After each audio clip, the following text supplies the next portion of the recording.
Welcome, Scrollers, to the August 1st episode of Heart of Scrolls. The big news in our little corner of the world this week is, of course, the release of 20 new Waypoint scrolls on the test server. Tonight, we're going to take the time to discuss and analyze each of these scrolls in turn, assuming we can get to it within our time limit. Thank you to each of our viewers for tuning in, both live on Twitch and on tape delay at YouTube and iTunes. Heart of Scrolls is currently scheduled for every Friday night at 9 p.m. GMT at twitch.tv/thebadgerguild. Feel free to leave questions and comments in the Twitch chat as we move along. This week, we are joined, as usual, by three Badgers who have been experimenting quite a bit on the test server over the last few days. First up, we have NRP. NRP123, what have you been goofing off with on the test server? Currently, I've been playing with YOLO Decay with like Order Splash because with the new Lingering spell, it's Forbidden Ruins, right? Yes, Forbidden Ruins. Yeah, it increases all the non-combat idle damage, so that means Caller's Bane, Faith Chains, and Decimation are all super good, so I decided to put that in. And then Totem of Suffering, I really like because now it does every unit's like a little Darkling.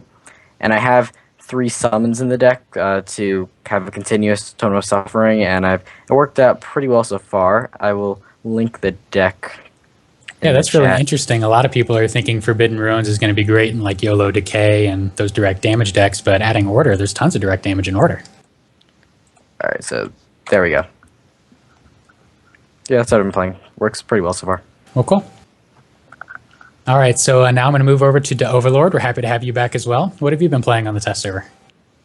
Well, except for everything else that other people are playing, I've been testing very much on just pure Knight deck, going very full late game, having stones as my early stall and all the heavy knights for the late game. That's pretty much the Other thing. than Aging Knight, what's the cheapest scroll you have in that deck? The cheapest creature? I don't have Aging Knight. But the cheapest creature, sometimes I have Wingswarder, but I took her out. I think the cheapest are my 4 drops should be, which is a Gallant Defender and the Night Scholar. Gallant Defender is an exception because she's really good for the stall. Bringing back the late game deck in style. No plays before. I guess you have the walls on turn 3, so that's something. I have all my walls. I have I have Waking Stone, Warding Stone, and Summons. Nice. And now I also have that flag thing that is removing Lingering. I'm testing that too. Ah, yeah, the banner. What's that called? Banner of Ordnance. Exactly. Okay. All right, and then third, we have Dryad. Dryad, welcome to the show. What have you been playing on the test server?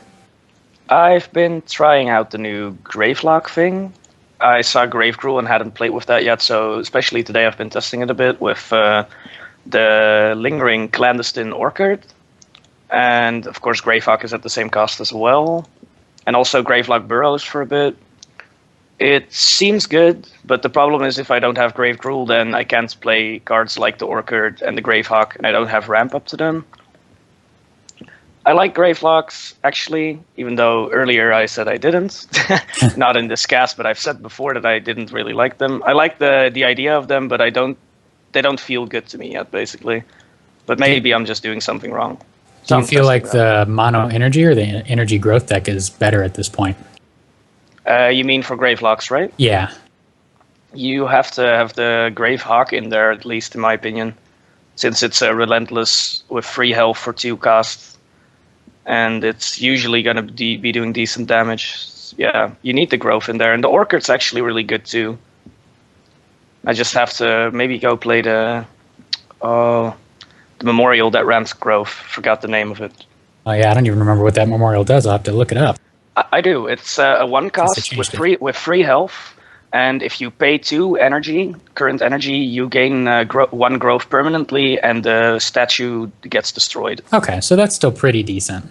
Yeah, maybe not as good as the old Yeah. ones, but still pretty good. Yeah, exactly. It's worth it if you want to have the Gravehawks and the Orchid in there. The Orchid's really good, especially with Long Nose with his ability that we'll talk about later. Okay. Well, thank you to all 3 of you for sharing your early experiences. We'll go more in depth on each scroll as we move along.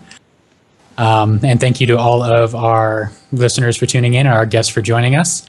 So we're going to start tonight by talking about the keyword mechanic that has what everybody is, of course, talking about, lingering. As many of you know, lingering scrolls are similar to global enchantments and other trading card games. Each lingering spell lasts a set number of turns from, I believe, 3 to 6 are the outward bounds right now. And as of right now, they can really only be interacted with by the 4 specific anti-lingering scrolls. One of each faction has one of each. So you can stack these lingering spells, but you cannot kill them with something like Purification or anything like that. So let's go ahead and start with the order lingering spells, specifically Caravans of the Expanse. So Caravans of the Expanse is the one that it has lingering 4 for 2 costs and activates basically Dominion for all of your units. Overlord, do you think that this is going to see a home in any decks? Not at the moment. I think it is a sleeper. I think the card is good.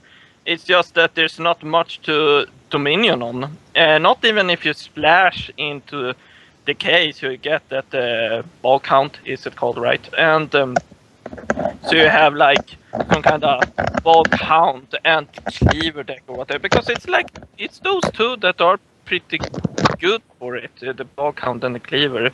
I suppose it's kind of good with that blade husk, but not really in such a deck.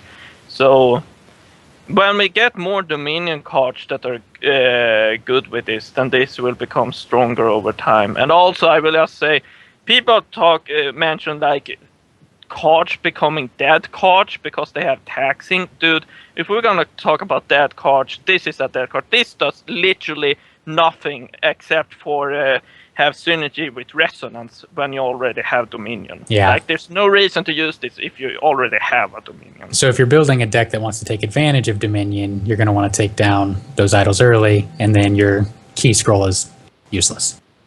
Yeah, it's like this sort of fits in a late game deck that do not rush idols but want to be able to have a cleaver at full effect at the moment, and that is kind of awkward. Yeah. So I leave the word to someone else now. But it.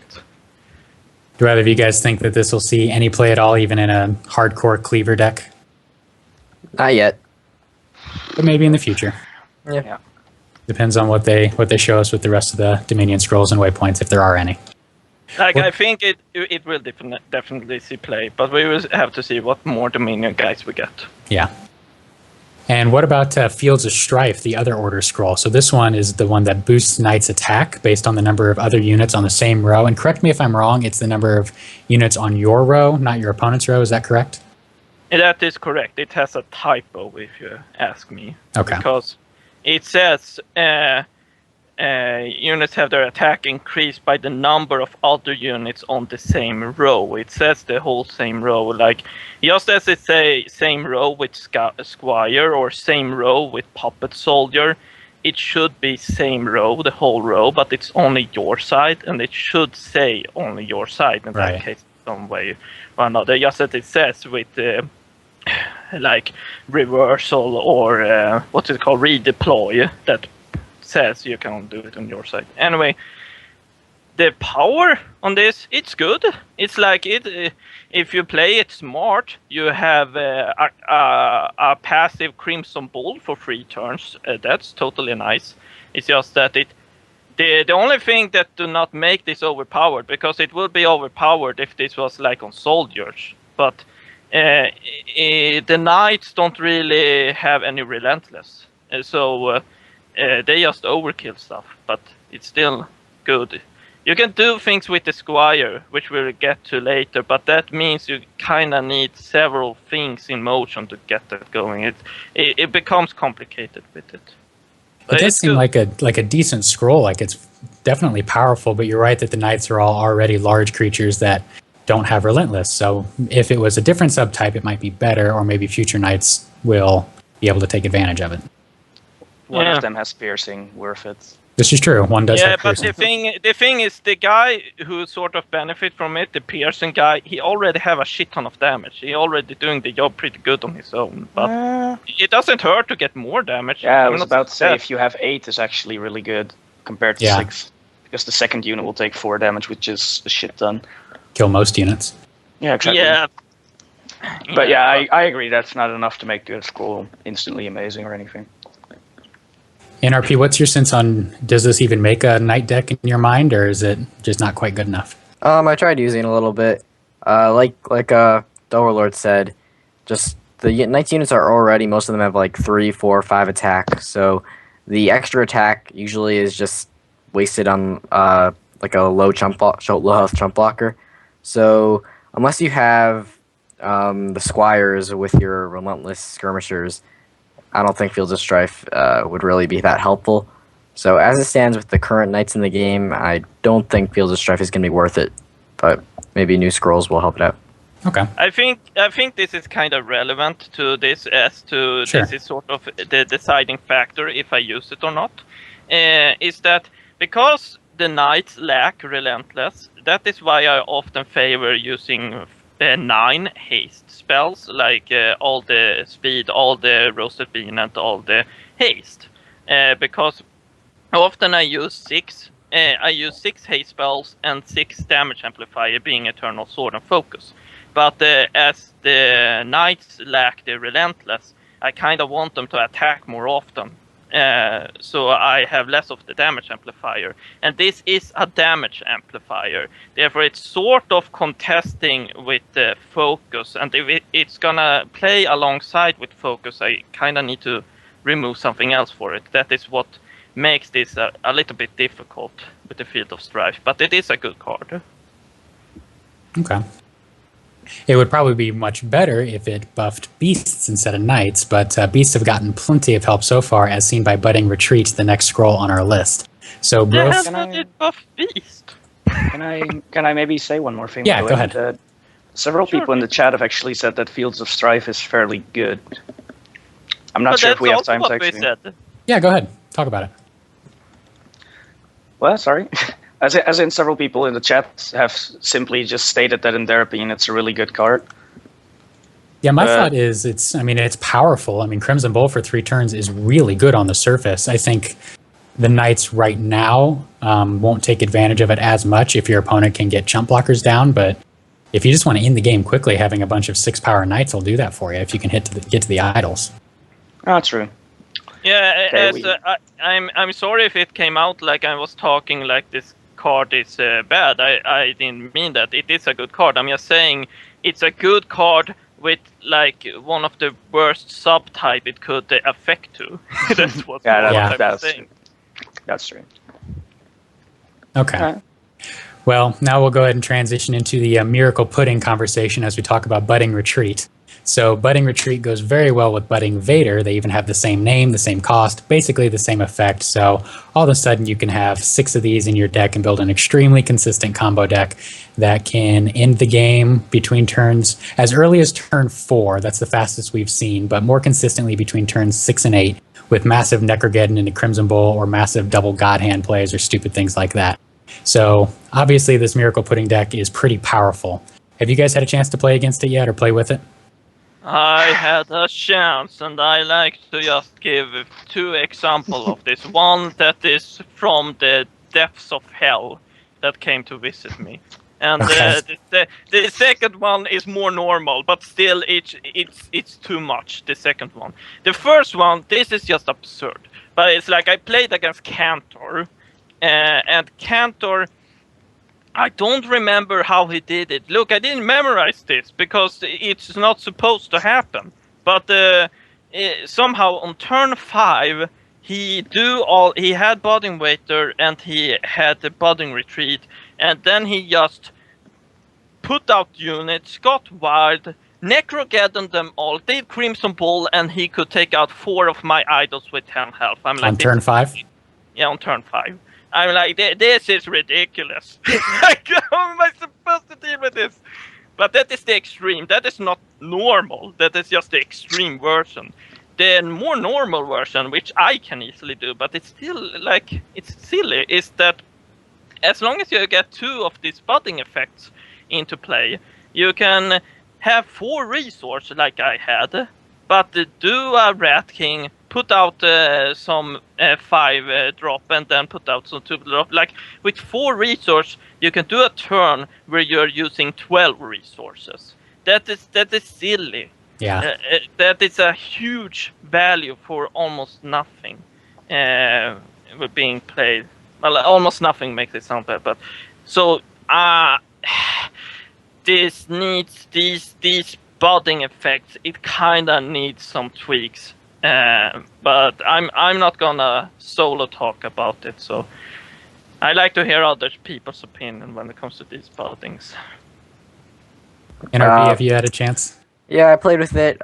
It's not like it doesn't make the invincible deck though. I did lose a match using the deck to Overlord. I just didn't get it. It matters on. I think if I knew like what the perfect early draws were and how to play it, I would have done better. But definitely, I've heard like Blinky was able to get like string 10 wins in a row with it and get like consistent draws. So I really am pretty certain that Mojang's going to have to nerf Budding Retreat or Budding Vetter somehow, because I don't think these decks are that good for scrolls in the future. Yeah, the problem that I see is not. I don't feel like this deck is going to be way overpowered, and if it were to be released on live tomorrow, would be like the only deck that anybody plays. The problem is that there are those hands, and they happen pretty often, probably 60% of the time, that you just win from an empty board by turn 7, and it's just over. And you don't really care what your opponent does. You're just literally drawing through your deck until you see if you get the pieces, and if you get them, you win. Congratulations. So that's, I guess, what I don't like about the deck. And Riot? To me, I have not played against it or played it, so I can't say. But what I've heard, and I've seen a video of it, I think, where it seems fairly ridiculous.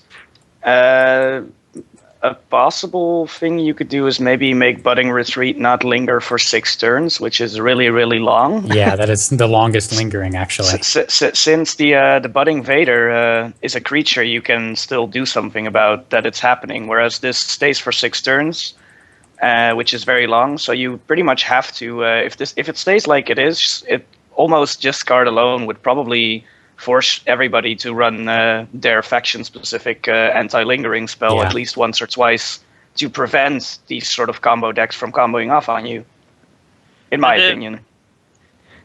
I like it. You make it sound like you have found some footage of the crime scene on YouTube or whatever. I've seen and heard about it. I've heard about this phenomenon before. And, like some leaked footage. Anyway. Well, yeah.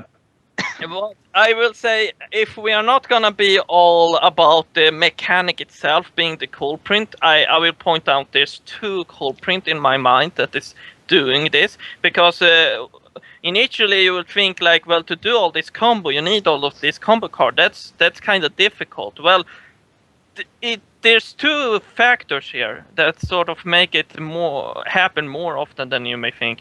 Number 1 is not the factor that makes it have more of this, because it's not a power trip that just do this that turn. Is that Budding Waiter, and unless you kill the Budding Waiter, it will be there forever. And the lingering is, as you said, for 6 turns. You have a lot of turn to accumulate your combo for, and so that increases your chances to get the combo. And then you also have one of the big culprits that really set it off is the Rat King.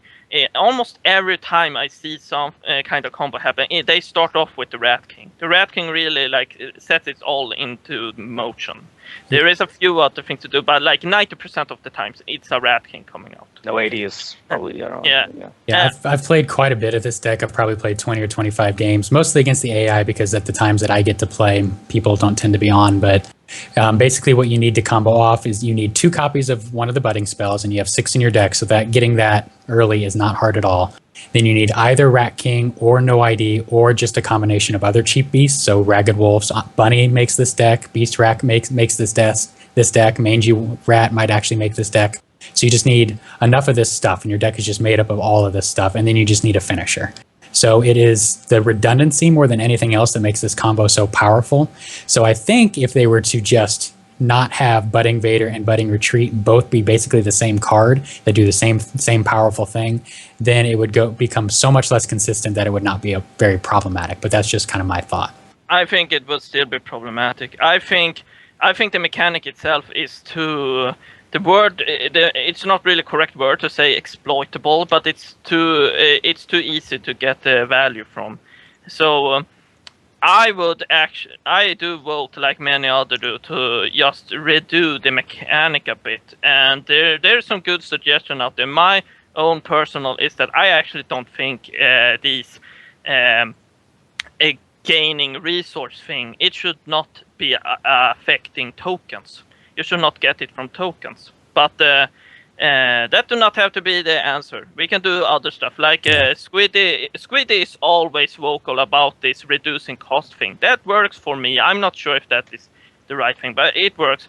Like I think increasing resource for you summoning stuff, it's gonna be problematic. If we solve the whole Rat King thing, they're gonna figure out some way to eclipse and use Necrogeddon or whatever. It's like it's gonna be a problem sooner or later.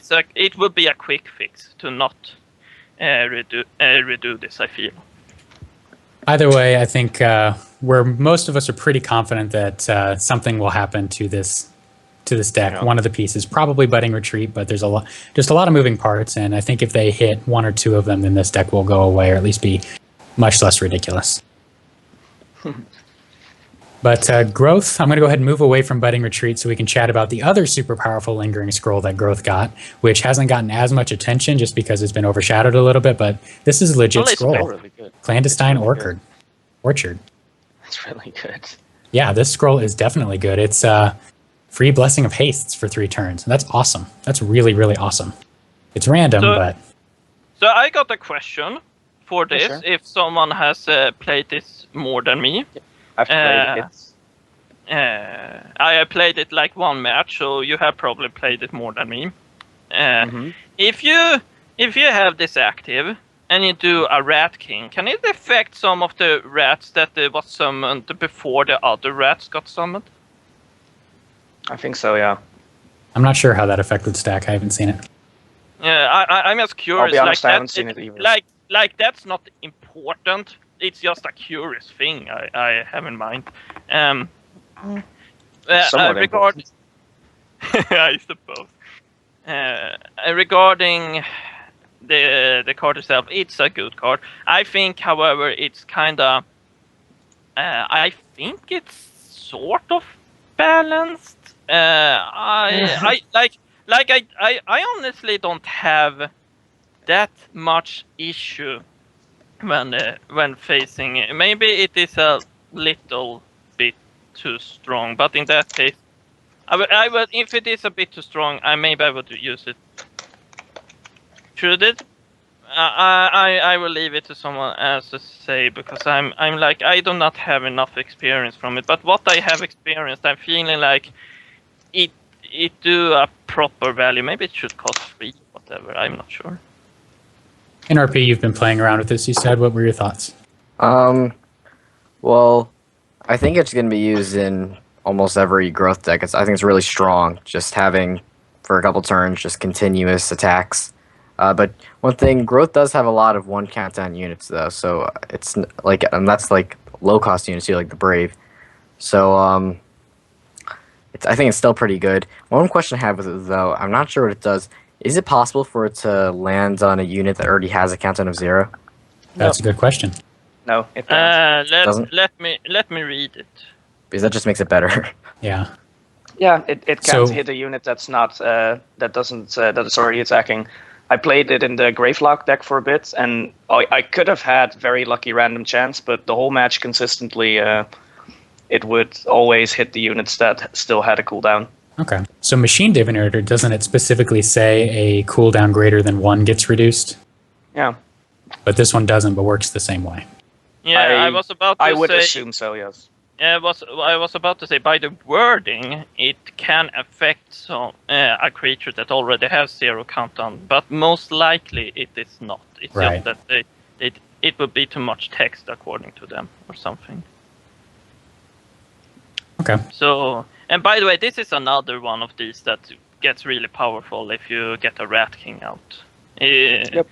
Like there was a reason, and these are the reasons that they said why they remade Sister of the Owl. Sister of the Owl. Yep. And Rat King is kind of showing what Sister of the Owl will do if she was the hold Right. herself. But Rat King's in these decks better than Sister of the Owl because it's so much cheaper. True. And I also think that the Orchard is particularly good in multiples. With 2 of these down and you play 1 or 2 creatures, your guys are going to be attacking every turn, basically. That just seems pretty darn potent. Yeah, I agree. I tried it, like I said, I tried it in Gravelocks, so I couldn't even always have it up. And your creatures aren't Rat King. You Yeah. can't play 4 creatures for... Well, you can if you get free Gravelock Raiders, but it still seemed fairly potent. I got to like 6-7 energy, and I could reduce 2 free cooldown a turn and still play creatures. Well, it felt pretty retarded, honestly. In my opinion, it's... Like, the other one's better, Budding Retreat's better, but this one's actually really, really good as well. So I think Grove got the 2... Well, we have to look at the other ones, but in my opinion, Grove got the best ones. Yeah. And something else that I can agree. Donkey pointed out in the chat that if you have 2 of these Orchards in play and a Brother of the Wolf, that you can actually create infinite Ragged Wolves and fill the board. Because every wolf you create will count the brother down by 2. Oh, God. That is hilarious. That is horrible. That is hilarious. Or no, wait, you can't. I don't think you can summon No, you can wolf only on the summon. same turn. Yeah, you can. Yeah, because when only you summon rally on a with turn. after you spawn the wolf, No. it doesn't let you. They They- just changed that in the patch notes for this What? patch, actually. Oh, they did? Yeah, I so didn't Curse know. Holy Monitor, shit, that is so That's all new. ridiculous. yeah. I was Okay. about to say they changed that. I've been suffering that several times with people like doing draws all the time with Night Scholars and stuff. But yeah, dude, I actually want to see that. I want to see someone to just make an infinite amount of wolves. That Yeah. is Here's 14 Ragged Wolves. Deal with it. like Of course, then your board is filled with wolves, and maybe you can't win from that state. But Oh my goodness. all right, shall we Principle. move on? yeah, Or something? yeah, we can move on now. Sorry, I was looking at the patch notes to confirm, but yeah, it is confirmed that you can cast multiple Brother of the Wolf effects the same turn. What, do you not trust me? I am. No, the I trusted you. I just wanted conversation to check the wording because, yeah. So we'll shift away from the absolutely nuts growth scrolls and move over to the energy ones, which are still good, but maybe not quite as good. We'll start with Fodder Pit. here. So Fodder Pit is... So we already talked about Caravans of the Expanse, which was activates Dominion. Fodder Pit makes creatures that you have that have pillage have an increased attack by 2. So that's okay. I guess I'm not super impressed by that. What do you guys think? Well, I can take it short with that. I have exactly same feeling about this as I have with Caravan of Expanse. It's a sleeping scroll. It will become powerful the more pillage we get, but right now there's not enough pillage. Yeah, I agree with the Overlord. I'm a little confused why this has to be 4 cost and Caravans of X-Men is only 2. I feel like this Because that'd be I worse. think it's because it's a Linger 5. True. So it would be literally a Crimson Bull for 5 turns for your pillage guys. It's just that there's not many pillage guys. Yeah. Yeah, the only one that would really take advantage of it well would be like Thea. I think if No, it and was- also, what's his name? Damn it. The one that has 4 and 5. He's Well, melee. Oh, well, Oh, if he's you're right, but if you talking about use a machine Ironclad advance on Reaver? it, yeah, Ironclad Reaver. Yeah, he's not relentless though. Yeah, that's true. She has pillage. You know what I else mean, has it's, pillage is there's- Wetland Ranger. Oh shit. Yeah, I was about to say Wetland Ranger. I think if Fodder Pit was remade so it cost 2 and have like Linger 3 or whatever, if it cost 2, then I could see some people try a splash deck with growth and energy where they use Wetland Ranger for this effect. Because that is like the great guy to use this on. It's like you don't really need 4 attack on your smuggler. Right. But the Wetland Ranger would actually really synergize well with this, but it's 4 cost. That's very, very high. All right, so let's transition over to the other lingering scroll in energy, the Gravelock one. So this one's only 2 cost, and it lingers for 4. And your Gravelocks, apparently all the lingering spells give something +2 attack. Your Gravelocks have sort of a Frostbeard effect. When they die, your other Gravelocks get +2 attack until the end of your next turn. So we saw a cool image that NRP sent us. Maybe one of you guys can share that in chat, of a Gravelock guard that benefited from all his friends dying and got up to like 30 attack or something ridiculous like that. But I think he had machinated on him once or twice, but did he have a couple it's other still enchantments? Yeah, but it's still ridiculous. It was They had still like ridiculous. 21 attack with that, and he machinated. Yeah. Yeah. So Be like, I will avenge you. So this scroll basically. seems pretty good, but I guess I'm not 100% sold on it. But it seems like this one could, your Gravelocks are going to die, so you should get pretty good benefit, giving everything else +2 attack. This is, by the way, just as a note, if you're gonna try this on Monday or whatever, it is bugged at the moment. So what it do, it should only affect that turn, but it affects all the way until Linger goes out. So it is currently bugged. Okay. Just giving that out. I think I personally think it's good because it really gives this, as someone said, it's like making every Gravelock into a Frostbeard, but they trigger on anything as long as they die. Yeah. So it kind of gives this, you're gonna, sure, I must kill your units, but I have to kill your units at some point. And if I'm always at the risk of getting a high retaliation on me if I do this, because they might Fury next turn or whatever and really wreck me. So this really becomes problematic with that. If I gonna kill your units, I want to kill as many as possible, so you don't have a bunch of high damage units coming against me next turn. So it's sort of, it's actually not bad. I've seen some people feeling like this is bad, and I don't think it's bad. It's good. I think this is a good scroll. It's just the concern is that if the Gravelocks are enough to carry it, but if there's even 1 or 2 more Gravelocks printed, that's enough to fill a deck. And if you get 2 of these out, that's pretty nuts. Every time one of your guys die, the rest are +4 attack. Yeah, basically, to me it feels like in Magic the Gathering, other game, you have white decks with humans, etc., that buff each other up, and they all work together as small guys, etc., and that's sort of what this feels like to me. It's the idea of there's a lot of small guys that don't hit all too hard, but you sort of have to kill them to get to the idols, and once you start killing them, they actually hit like nuts, and that's sort of the problem, like you guys already described, which makes it really good. I tried it for a bit, it seemed really, really strong. The only problem is if they clear your board, like Ova just said, if they make sure that they clear all of it really quickly.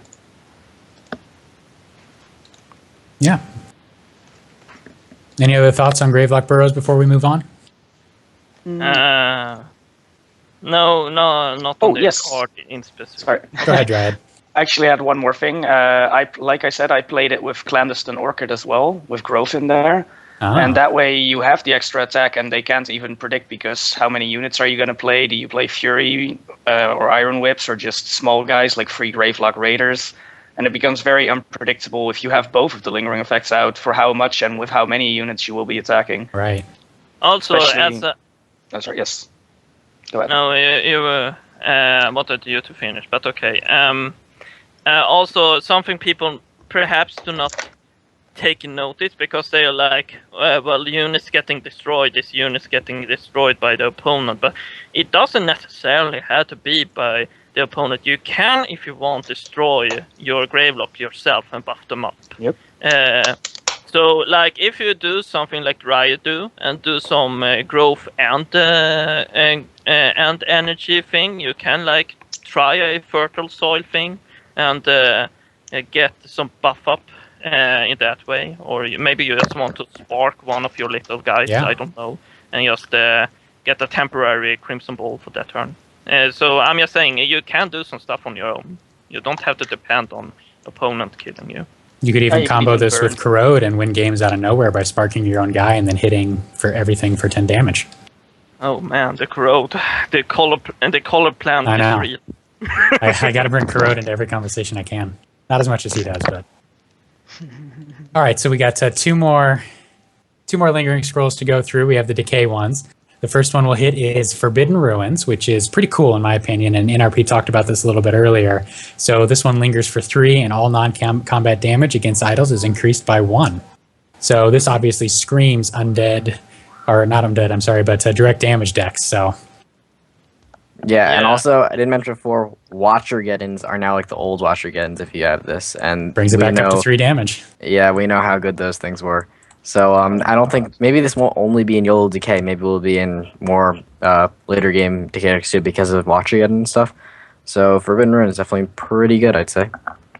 I will just say that some people are like, oh my god, old Watcher Geddon is back. Like, sort of, but you have to keep in mind, you don't use these free cards out of nowhere. That is too high cost. What you will do, the sort of issue before was that they could use Watcher is so cheap, so they can just use a Watcher and then a Necrogeddon at the same turn. So out of nowhere, you just get exploded. This they have to set up at least 1 turn before, so you get a hint. And as long as you get a hint and can try to do something about it, in this case, remove as many units as possible from them, I am okay with it, personally.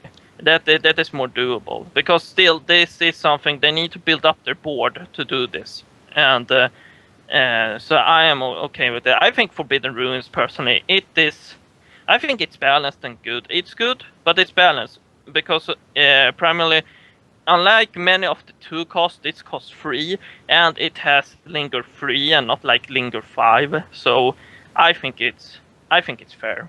That's my assessment on it. And there's just, like you said, a lot of direct damage out there. So it seems fair, but it goes with a lot of cards right now, all the unstable stuff. Well, otherwise it would be worthless, wouldn't Right. it? It would be one of these sleepers, like there's not enough Dominion, it's not enough pillars, there's not enough unstable. Well, there is enough unstable now. Yeah. So it's not worthless. It's actually good.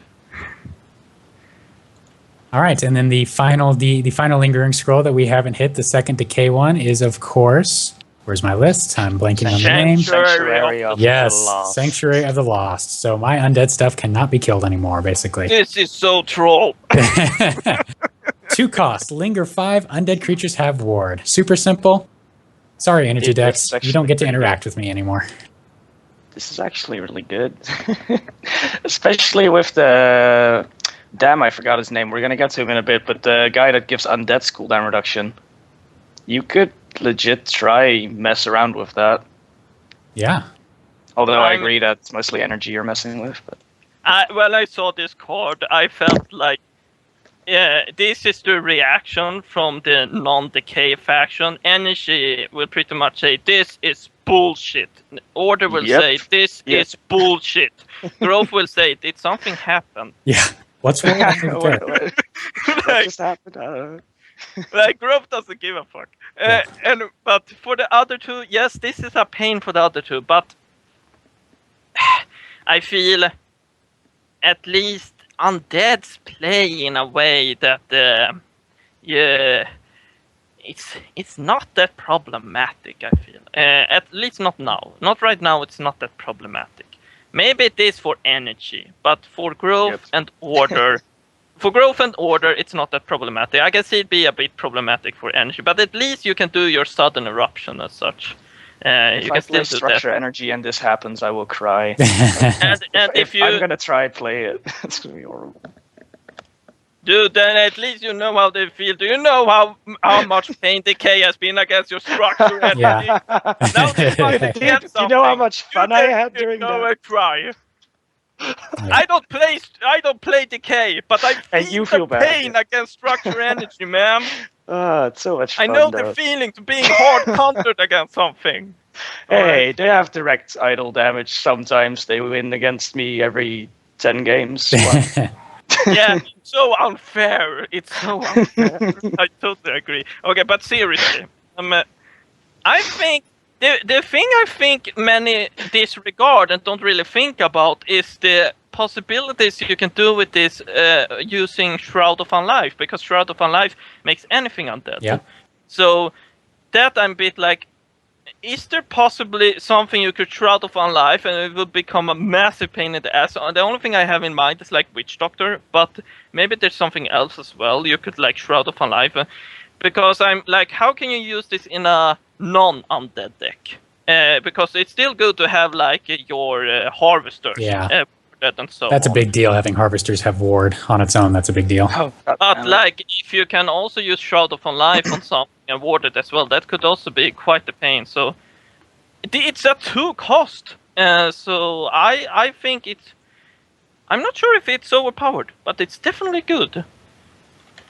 I think it'll see play in the occasional deck. I don't think it'll be a staple, but I think some decks. I mean, if you're doing an all undead deck, you'll probably want it in there, but I don't think it sees play in every deck. Yeah. Which is fine.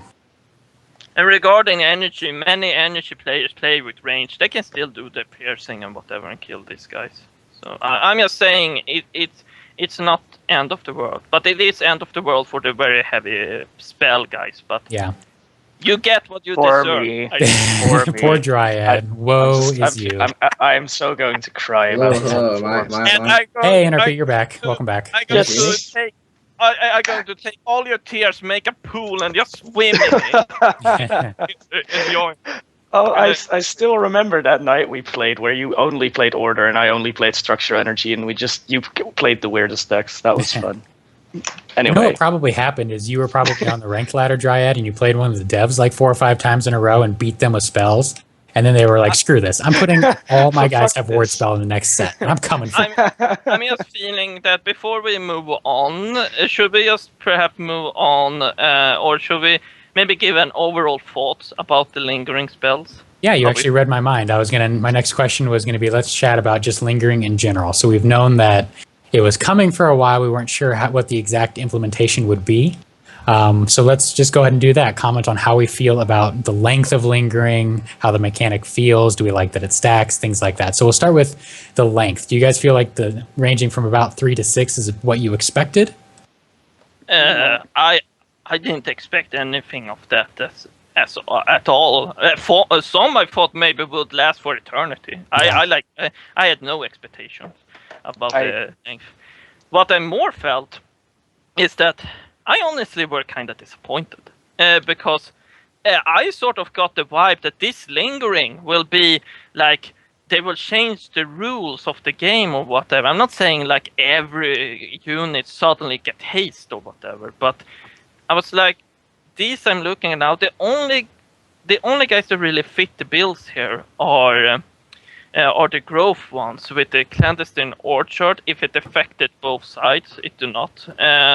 And budding retreat. So the only really one that sort of met my expectation in design, not in power, but in design, is the budding retreat. I was expecting things like budding retreat. So you're saying you're expecting more so like cool changes to the rules rather than all your creatures have X ability or all your creatures get +2 attack. Something along those lines, because this is all it's either just on your side or it's very specific. Like if you play with knights, gravelocks, and undead, it's a very slim chance the opponent's gonna get benefit from that.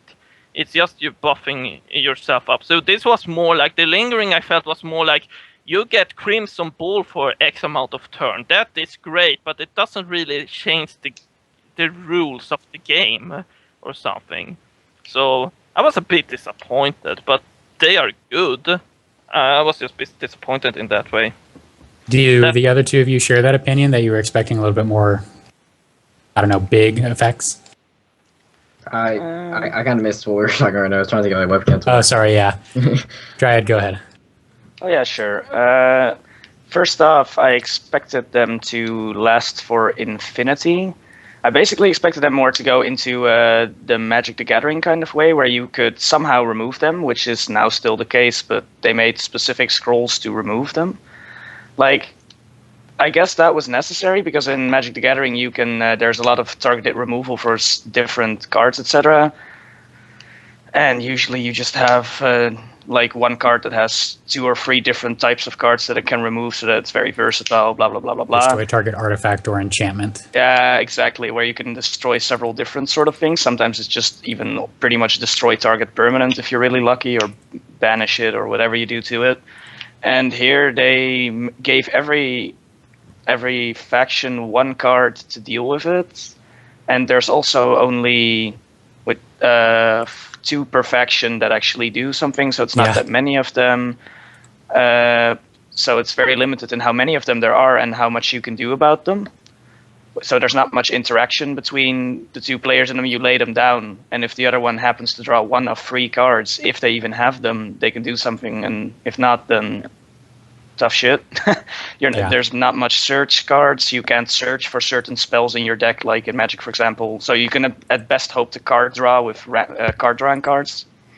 I guess I was surprised that there's spells and not enchantments. I know that the current way that enchantments work is they're all local creature enchantments, but that did not necessarily have to be the case. They could have easily gone more MTG style, which I know they're trying not to go copy everything that MTG does. It's just they did so many damn things so well that it's hard not to. But having these be enchantments means that, Winged Sorceress and Purification get some extra use rather than spells that really can't be interacted with. Yeah, exactly. And now in this case, they had to make specific cards to do something about it. And like I said, they only made 1 perfection. So that we talked about consistency and redundancy, etc. There's not any of that at all. You have to get lucky and draw 1 of these 3 out of your deck, or you're just completely boned. In kind Energy's of a silver case, bullet problem. Exactly. Where Order, at least it stays on the field. It can be destroyed through. But I thought Order got more lucky, for example, than Energy. We got a better card. It has more extra uses. But, well, we're going to get to this in a bit, but it's only 1 card, and it's kind of, like you said, a silver bullet thing. If they don't play these cards, for example, then I'll have a dead card in my deck. Right. Completely dead. And in a game without sideboards, then you have to decide, is this worth having in my main and only deck, or what do I do with this? Yeah. So, for example, if Growth's going to be really popular with all these lingering spells, I need to have it in. But what if I face, for example, another Energy player who doesn't play Gravelocks, then they're probably not going to play any of them. Yeah. And then you just have a useless card in there. It's kind of like Tick Bomb, for example. But at least now there's getting more structures that are useful. Yeah. So that's another thing that I kind of didn't like. But I like their effects in general, although I agree the Crimson Bull thing's kind of sad. Those are the ones that are a bit less cool. But right. And I'm thinking, this is just my assumption, I have no evidence that this is true or not, that what we're seeing are the simplest of the lingering effects, because obviously there's still 16 more scrolls left to come in Waypoints, and the ones that are more difficult to code or that are bigger effects or just more exciting, maybe they want to test more or are still working on, so they're saving those for part 3. What we're seeing now are the ones that they could get out the door quickest, is my guess. That's fair. I actually don't think so, personally. I'm serious. I don't think we're going to see more lingering spells. I think these are the lingering spells, and then we might see in a future patch or a future expansion, whatever, we might see more. Yeah, they'll bring the mechanic back in the future, but yeah, but I actually think this is what we will get in Waypoint regarding the lingering. That is my guess. I think they have stated that the last, if it was like last 6 cards or whatever, they always really wait with, because they are cards they do a bit improvised in the end to fill out some gaps that has opened up in the set. And the others, I think, they're gonna be more of some stuff. For example, we have 2 more unique creatures that has not been released, and it's probably gonna be some more stuff that is not lingering. That is my bet, but I might be wrong. Maybe we will get a shit ton of lingering. Maybe it'll all be lingering. 16 more lingering spells. Maybe they just go radical. They are like, screw equality. Energy will get 5 more lingering cards. Yeah. That would be great. That would be great. And RP actually still has to say what he thinks, by the way. What about the removing lingering spells things, or what? Oh, sorry, that's me ranting off. Basically, the question, I think... Oh, Smogan, you better. No, but just general thoughts on the implementation of lingering. Does it kind of meet your expectations? Just overall, lingering satisfy you? Are you satisfied?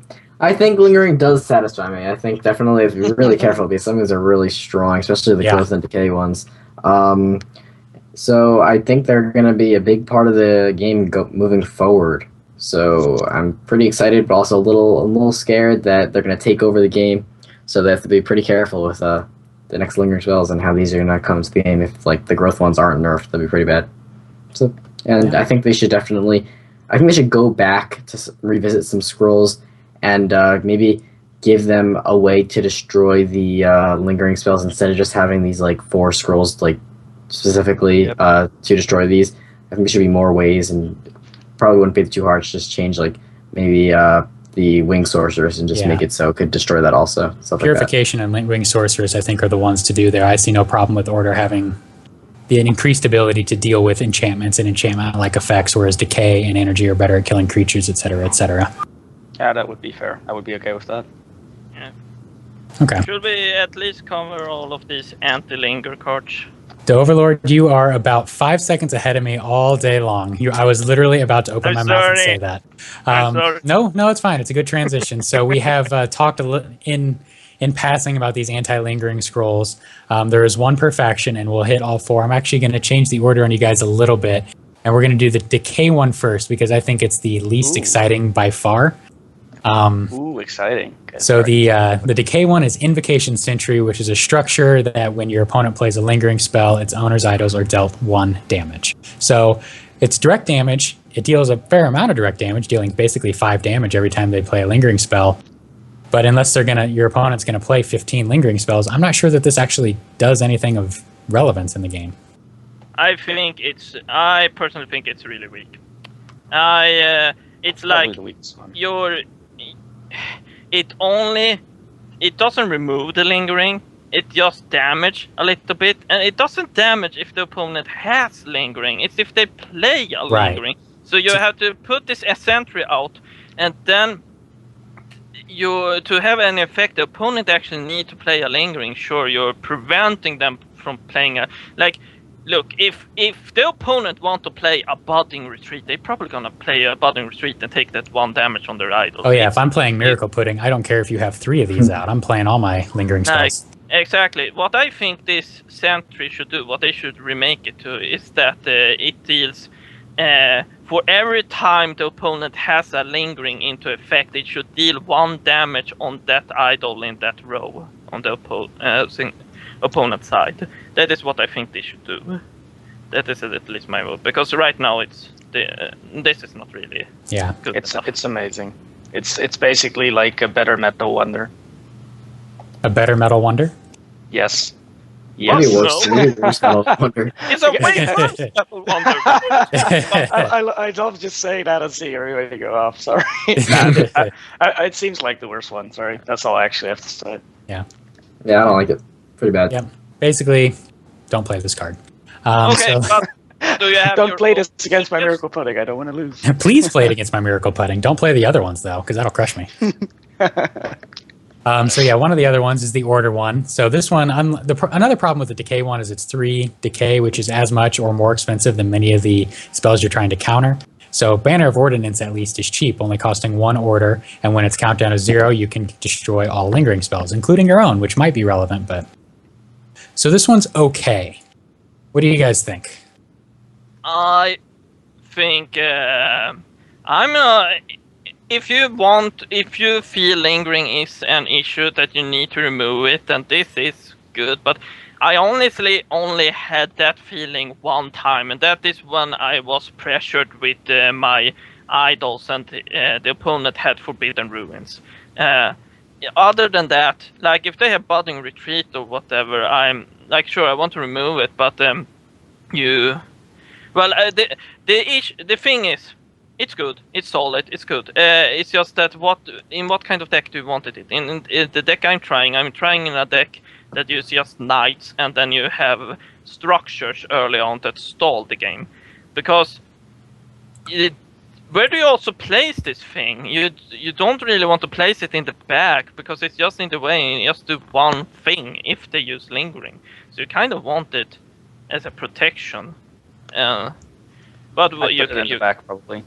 Yeah, what you can do, if you have a general, you can speed the general, and he speed it up, and you just instantly remove the lingering. That's a thing. Yeah, theoretically. I think it's solid, it's good, it's balanced. I like it. I think we'll have to see how the meta plays out, definitely, to see if any of these will be played, if there's going to really be a lot of lingering spells being played. But the Banner of Ordnance, I think it might be one of the better ones, because it's not really, even if you don't have, it might actually prevent the opponent from playing their lingering spells. That might hurt them a lot. Like, they would be hesitant to play their lingering spells, and it will just give you an advantage. And it's still only one cost for a 3 health wall, so it's not terrible. So it could have multiple uses. So I think it's decent enough. Yeah, not bad. My opinion is basically the same as that. It's at least it still does something if they don't have lingering. For one cast of 3 elf walls, okay, not good, but it does something. At least. Yeah, it sits out there at least. Yeah. Dryad, what do you think about the energy one, Stone Enigma? This one, if you are able to kill some lingering spells, you can get some serious card advantage out of it. Give me a second. I have to get to the Stone Enigma in this nice little scroll list, but I think I remember what it does, but I'll go there anyway. All lingering spells are destroyed, more than one, gain energy, draw a scroll. It's kind of expensive, but on the other hand, that means there will probably already be lingering spells out by the time you play it, which is what you want. The card advantage it gives is fairly big. To be fair, those cards were already played, so they're already gone. But you're right, the effects will be removed right away and you get your scroll back. So that's card advantage right there. The extra energy I actually really like as well. This one, when I was looking through the list for my structure energy thing, I was like, hey, this is actually something that could work. Yeah. But you need to destroy 2 lingering spells, which isn't the easiest thing ever. That's kind of what I'm thinking. Like, if you destroy 1 with it, it's all right. Actually, it's still okay. But then, for example, the banner's better. And if you destroy 2 or more, it's good. But when will people have 2 or more lingering spells? It's you could have one up on your side. Yeah, you could have one on your side. Yeah, but which one? Like, I think both of the... Like, if you're playing Gravelock Energy, maybe you could run this, actually. You could run this in Gravelock. Okay, I'm going to go there. In Gravelock, that would be good. But for example, Structure Energy, where I'm always thinking about, I was like, well, I'm not going to be wanting to play any of the Lingering myself, so I'll have to hope that they think that it's smart to play 2 Lingering spells, which they probably won't. Unless it's already the turn where they finish, for example, with the Miracle Pudding thing.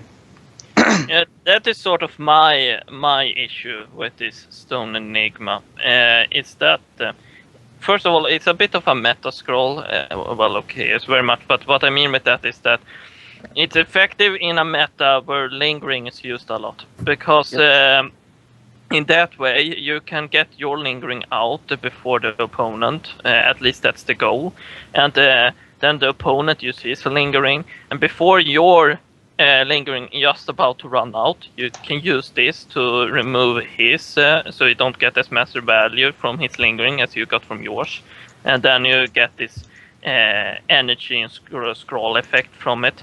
The thing is just that Stone, if you're gonna play it that way, then as Dryad point out, the energy lingering scrolls are all for Gravelocks. Or, well, not really. Fodder Pit is not for Gravelocks at all. I'm not sure why there's Gravelocks on the card there. I'm half expecting... I'm half expecting in the next card coming that we're gonna get a Gravelock with a Pillage. Otherwise, I'm not sure why they gave this. But so what it makes kind of awkward using Stone Enigma for whole energy faction as a whole. Like, every other faction can use their thing pretty much no matter what deck they use. This is a bit more awkward because it would demand that the opponent has 2 lingering, and that is kind of demanding. So it's phenomenal when that exact condition exists, but pretty meh otherwise. Yeah, it's plus... very meh otherwise. Sorry, what I was going to say is what the chat is also saying is that if you're playing against energy and you have these lingering spells, when would you ever be so dumb, honestly? If it's a heavy meta like that, you would assume they're playing this scroll, right? And then so you're not even going... Yeah, you would not play 2 of them unless you're winning the game on that turn or something, or you have a ridiculous advantage if you have the 2 out. But else you would never play 2 of them. And on top, what Squiddy actually said, which I agree with, is that I would like if they gave it tiered benefits. So if it destroys a lingering scroll, you just draw the scroll, and if it destroys 2 or more, then you get the energy as well. If that would happen, then it would be fine. So it cantrips off the first one. That could work. Yeah, that could work. Then it costs 4, which is very expensive, but at least you still get your card back. So it's a card advantage trade, at least for that 4, kind of like Bird. Okay. Yeah. All right, so let's move over to our final anti-lingering scroll, Rekindled Spirit, the one in growth. This one is Oh my Jesus. the this one is the easiest to play in your deck because it's a mini fertile soil, even if they don't have any lingering spells.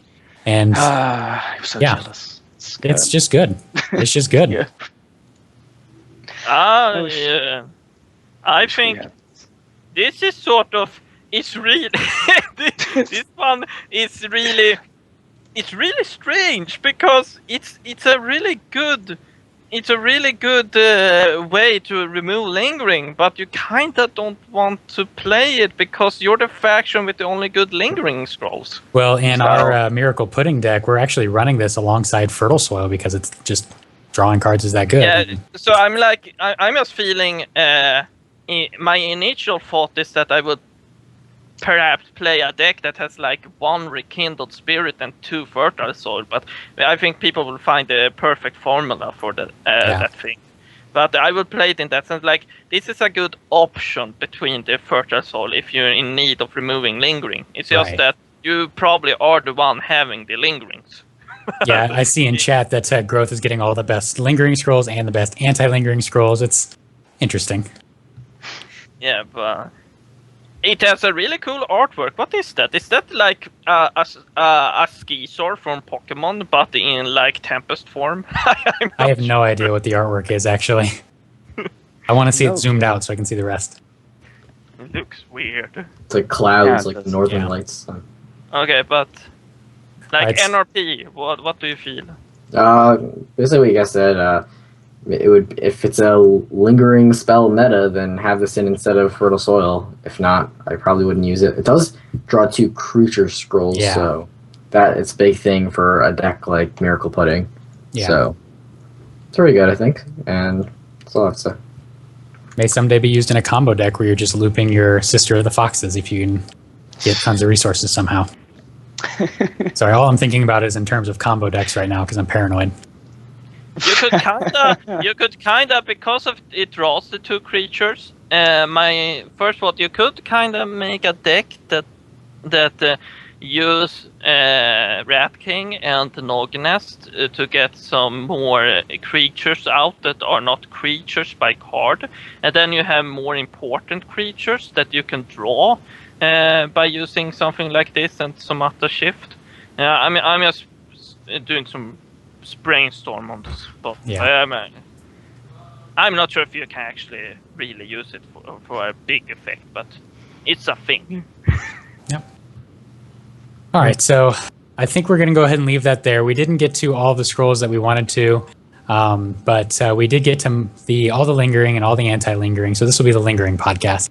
Next week, we're going to try to have another show where we talk about, we didn't get to, I believe, 8 scrolls, including the 2 new uniques and Squire and Storm Knight and some other cool stuff, and there's some serious stuff there, so we'll chat about that next week, as well as our overall thoughts on the set and then whatever else Mojang throws at us in the next 7 days. So thank you to everybody for tuning in, and thank you to all of our guests for joining us. For those of you that are tournament inclined and listening, it's a big weekend for that. We have both the ESL, I believe it's Decay this weekend, so tune in for that. And then we also have the Brag and Brawl, so get your guild together and get into the Brag and Brawl. We want as many guilds as possible in this. We want to take down the Strategic Angels and not let them win week 1 again. They've won week 1 like 5 weeks in a row or something like that.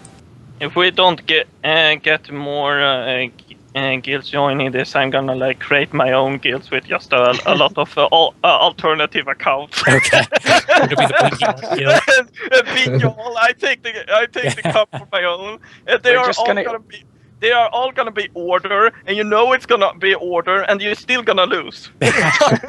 we're just gonna kick Blinky. He has enough alt accounts at this Yeah. point to have his own That's guild. that guild. Exactly. All right. That's all for me. People hating on mono energy structure. Don't hate. Sorry. Someone in the chat is saying that mono energy structure is the funnest deck to play against ever. as a quote of Adolf Hitler. That's from Ghost Bomb, who is one of the biggest Impact players in the world, I believe, along with you. I'm pretty sure he's quoting that wrong. I don't think Adolf Hitler said that. I think it was Abraham Lincoln or something. Was it Lincoln? Okay, I want to make sure we get that right on the record that was Lincoln that said that. We don't want to portray. Wait like 5 minutes. Look, we don't want to portray Hitler in a bad way if he didn't say this, okay? Yeah, it's like it's not fair to him. Okay, so now I can quote you as saying, "Don't pile onto Hitler." Okay. With that, I didn't even say pile. I didn't say the word. With that, we're going to go ahead and leave things, so you can listen to Ludwig rage in the background. But thanks everyone for tuning in. That's all we have for tonight. Thanks, and go play some Scrolls. Watch Scrolls Top Plays of the Week. Yeah. Yeah, watch the top plays of the week from NRP. Woo!